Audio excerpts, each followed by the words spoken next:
want you to hit me as hard as you can.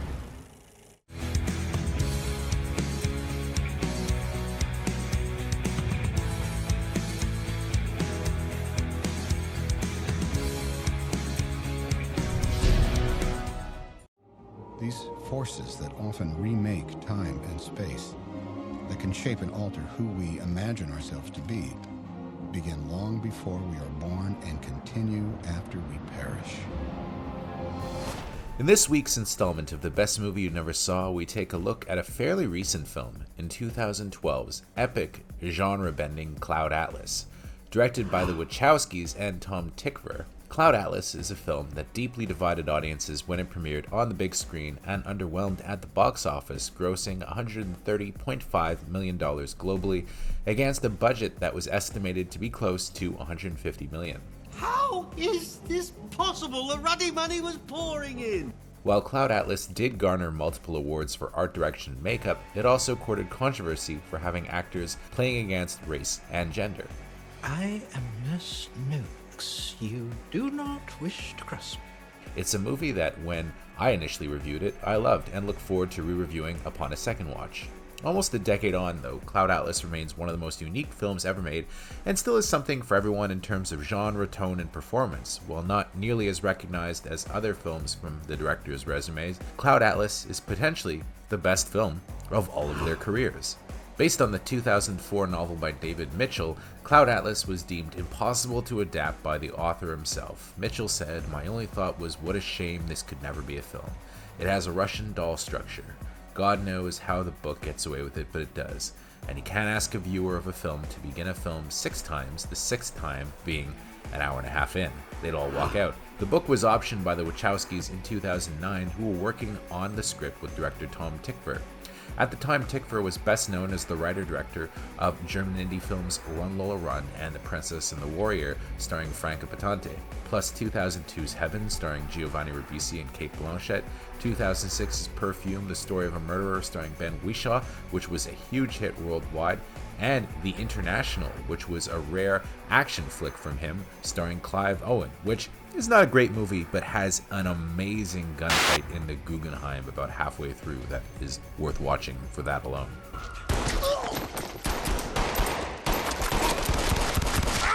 Thank you for watching JoBlo videos. If you enjoy our shows, please subscribe to our channel right now, like this video, and click on the bell so you'll be notified each time a new video goes up. Now, back to the show. Tykwer had collaborated with the Wachowskis indirectly by contributing a song to their soundtrack for 2003's The Matrix Revolutions.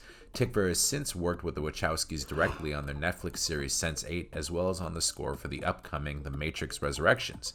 Within a year, the filmmakers had asked Natalie Portman, Tom Hanks, Halle Berry, James McAvoy, and Ian McKellen to appear in the film, and in 2011, all 3 directors officially signed on to co-helm the movie. Of the actors that were initially approached, only Hanks and Berry signed on, but their names were followed by Hugo Weaving, Ben Whishaw, Susan Sarandon, and Jim Broadbent. Hugh Grant also joined the film with 5 roles, and actually asked for a 6th. With all the actors on board, German production companies ARD Degato Film and X-Film financed with $140 million. $20 million of that came from the German government, with additional funds from other sources. The Wachowskis also contributed $7 million of their own money, which brought the final reported budget close to $100 million.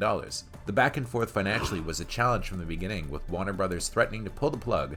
Tom Hanks' enthusiasm helped save the movie, as his repeated support for the project kept the cast and crew invested in making the movie come to fruition. When production officially kicked off in September 2011, Tykwer and the Wachowskis filmed some scenes together, but the majority of the project was shot independently by the filmmakers.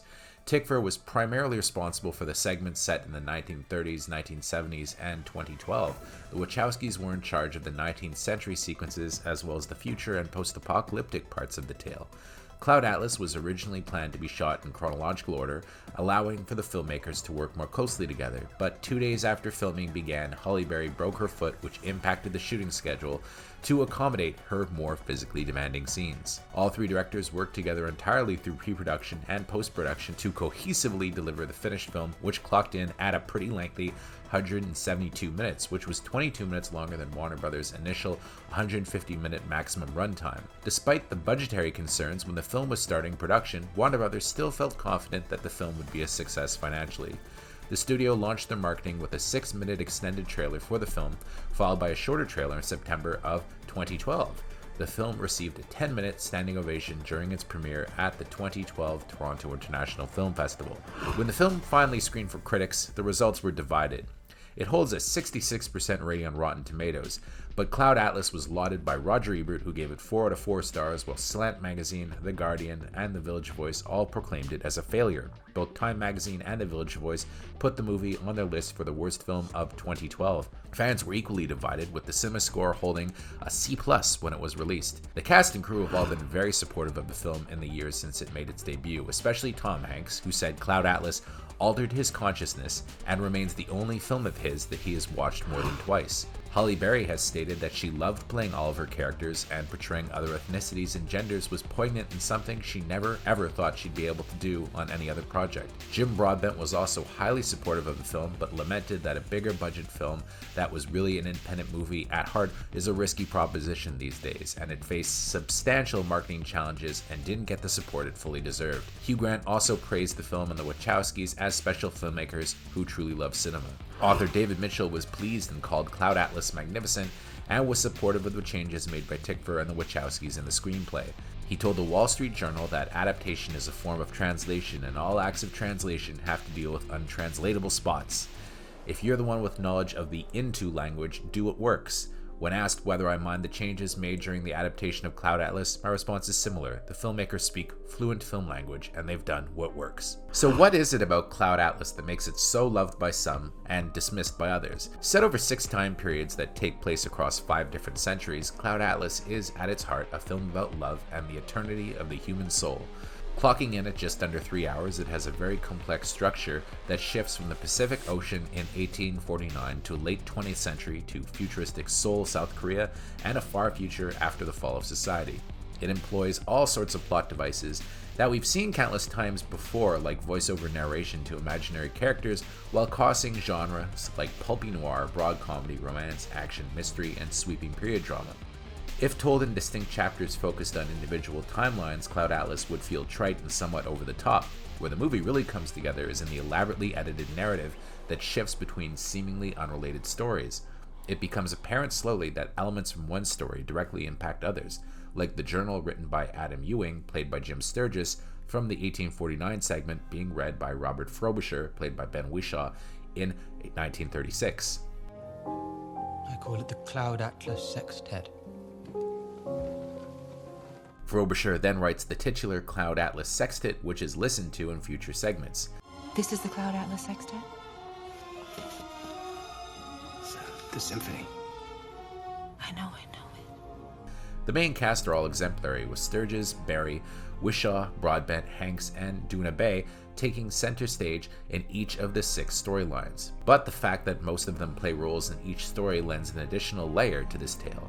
While I can acknowledge the controversy of Sturgis and James D'Arcy, among others, wearing prosthetics to appear Korean, and it may strike some as tone-deaf, I think those people may be missing the point of what the Wachowskis were trying to say. The highest level analysis can be that the siblings were trying to convey a message about their own personal gender transition journeys, but the broader scope of Cloud Atlas is the path of the soul. I believe there is another world waiting for us, Sixsmith. A better world. And I'll be waiting for you there. Take a look at the Tom Hanks characters through the film. Chronologically, Hanks starts the movie as Dr. Henry Goose, a greedy and murderous physician who is a blatant racist. In his next life, he becomes a greedy hotel manager in 1936 before seeking redemption as the lovelorn Isaac Sachs in the 1973 arc. While he has a pit stop as the foul-mouthed Dermot Huggins, an Irish thug who spews the most swear words I have ever heard from the Oscar-winning actor. Felix fucking Finch. The cunt that shat all over me book in this poncy fucking magazine. Hanks wraps up as Zachary, a meek man who must learn his own strength and confidence to save his tribe. It's a tale of redemption that shows those who are truly good win in the end. In some cases, these characters are doomed to multiple lives with tragic ends, while others, like Hugh Grant and Hugo Weaving, play dastardly and rotten characters throughout the film. Cloud Atlas also does wonderful visual work, something we've come to expect from the groundbreaking Wachowskis. The special effects in the future are as seamless as anything we've ever seen from them before, and makes me confident that The Matrix Resurrections is going to blow us all away. But surprisingly, it is the more grounded work in the other sections of the film that are most impressive. The movie manages to evoke each era through set and costume design so well that it's amazing that this film didn't cost twice as much as it did.